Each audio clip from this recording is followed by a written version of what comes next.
Silicon Valley is one of those places where people literally come from all over the world to live here. The jobs here are second to none. It's probably the best employment center literally on earth. Even as people are coming here from everywhere, we also have people that have lived here for quite a while that are actually making the move out of here for various reasons. Retirement, wanting to cash in on the very expensive prices of these homes and then go buy other homes at a lesser value. With that in mind, we wanted to create a video series that just kind of talks about different places that some people from the Silicon Valley are moving and why they're going there. What are the pros and cons of those different areas? This is our first video today.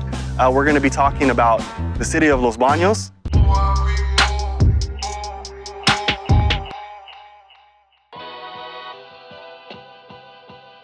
So a little brief history about Los Banos is that it was founded in about 1840. It was Mexican land grants, and it was just an outpost about 2 or 3 miles from where we actually think of the city center now. Currently, it's about 40,000 people, many of which are transplants from the San Jose area or really all over California. So it's actually been a bedroom community for the Silicon Valley for a long time because it's a great commute location. It's about 90 minutes away by car over Pacheco Pass, which is Highway 152, which is just south of Gilroy. It's also a place that people stop on their way to Southern California when they're coming from the Bay Area. So for me, Los Banos has a little special place in my heart. I actually went to high school there for the last 3 years before I actually moved to the Silicon Valley, so I did the opposite exodus. So Los Banos is kind of a country town, but it also has the modern conveniences. So it's actually a nice little blend of both worlds. Good schools, it has good parks, it has a fire department and police department that take care of the city very well. So it's a nice place to raise a family while still having the benefits of making an incredible living in the Silicon Valley. And if you have an outdoor lifestyle, it's really cool because there's wetlands, which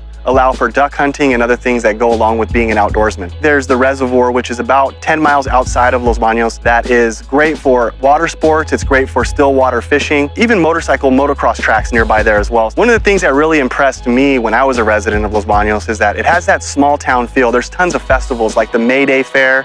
There's a crab feed, so many different things that happen, at different times of the year that bring the community together, that actually garner that all-American family life. And of course, how can you talk about a community and not talk about the cuisine? So amazing Mexican food, which is something that I really enjoyed when I was there. There's also a lot of Portuguese food.